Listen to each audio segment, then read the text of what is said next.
Alors là, accrochez-vous, asseyez-vous bien. Là, on vient d'apprendre quelque chose de gravissime sur la gestion du coco en France. Et là, on ne parle pas de simple erreur ou d'incompétence ou je sais pas quoi. Non, non, non, non, non. On parle de manœuvres pour manipuler la justice et cacher la vérité de la part des plus hautes sphères du pouvoir.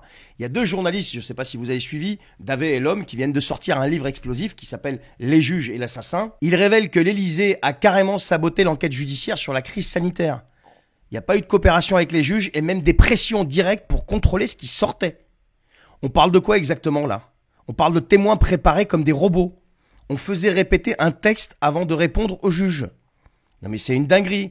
Normalement, un témoin prête serment pour dire la vérité, rien que la vérité et toute la vérité. Et là, on leur dictait quoi dire.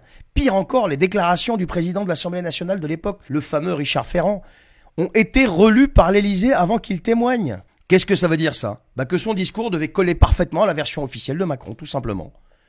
Et comme par hasard, Macron veut maintenant placer le même Richard Ferrand à la tête du Conseil constitutionnel.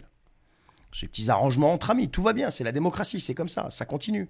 Et c'est pas tout, parce qu'on apprend aussi que la commission parlementaire qui devait enquêter sur la gestion du coco, était totalement truquée. Des députés macronistes, écoutez bien, ont envoyé à l'avance les questions et les documents confidentiels à Agnès Buzyn, qui était ministre de la Santé à l'époque. Elle savait déjà tout avant même d'être auditionnée. Elle connaissait tout le scénario. Normalement, une commission d'enquête dans un pays civilisé, là, c'est pas censé être indépendant.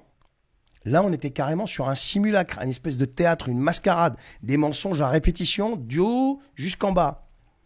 Donc, conclusion, ce rapport parlementaire doit être tout simplement annulé.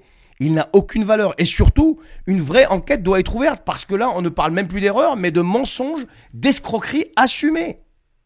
C'est pas moi qui le dis, c'est une enquête. Allez voir le livre, vous allez juste tomber de votre chaise. Et attendez, c'est loin d'être fini, parce qu'il y a une première en France, là, qui vient de tomber. Un pic-pic à ARN messager contre le coco a été officiellement reconnu comme responsable d'une maladie grave par la justice. Une femme a été diagnostiquée avec une pathologie auto-immune après son injection. Et donc la justice a tranché et a dit il y a un lien. Ils ont voulu l'indemniser d'abord avec un truc ridicule, 1324 €, et puis finalement 63 000 €, qui à mon sens est toujours aussi ridicule et insuffisant, vu qu'elle a quand même perdu, cette dame, sa santé, son travail, sa vie d'avant. Et ce qui est crucial ici, c'est que si un cas est reconnu, alors d'autres vont forcément suivre. C'est une brèche énorme qui vient de s'ouvrir. Et pendant ce temps, aux États-Unis, Anthony Fauci, là, vous savez, Anthony Fauci, est dans une mouise incroyable. Parce qu'une nouvelle enquête du Sénat américain vient d'être lancée sur les origines du coco et 14 agences gouvernementales ont reçu des assignations à comparaître. Et Fauci lui-même pourrait être convoqué pour justement comparaître également. Sa fameuse grâce présidentielle accordée par Biden pourrait même être annulée. Pourquoi?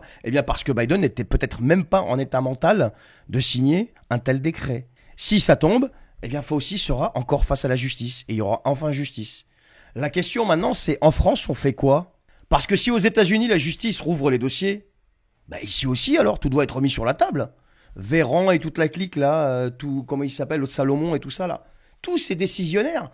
Parce qu'il y a eu quand même des décisions criminelles qui ont été prises. Et elles ne peuvent pas rester impunies. Regardez ce qui s'est passé avec cette dame. Mais il y en a combien comme ça? Et là, désormais, il y a des preuves. Tout était truqué de A à Z. Et donc maintenant, la vérité doit éclater.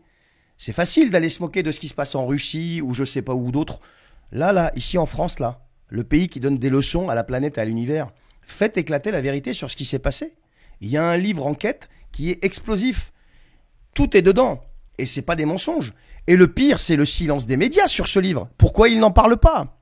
Mais pourquoi ils n'en parlent pas plus? Ils ont été dans certains médias, ces gens-là.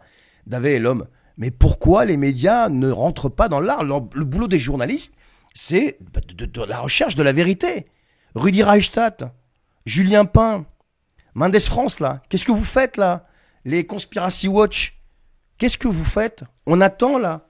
Allez-y, mettez votre nez là-dedans. Dites-nous la vérité. Vous êtes là pour dézinguer les fake news. On attend. C'est facile de bloquer les gens qui sont en quête de vérité sur X ou sur les autres réseaux. Dites-nous maintenant la vérité. Faites le travail pour lequel vous avez touché des subventions et pour lequel vous êtes payé grassement avec accessoirement de l'argent public. Merci. Dites-moi ce que vous en pensez, les amis. Je vous souhaite une bonne journée.